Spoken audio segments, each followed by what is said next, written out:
Today it's easy to recognize faces from camera footage taken in public. Whenever you leave the house, your movements can be tracked whenever a camera sees your face. Luckily, there are some ways to avoid this, at least for now.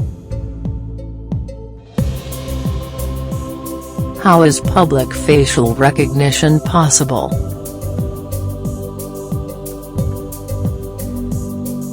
Thanks to a branch of computer science called machine vision, it's possible to create software algorithms that quickly match a face in a photo or video to one on file. Since modern cameras are so good and computers are incredibly fast, this can be done in real time, even in large crowds.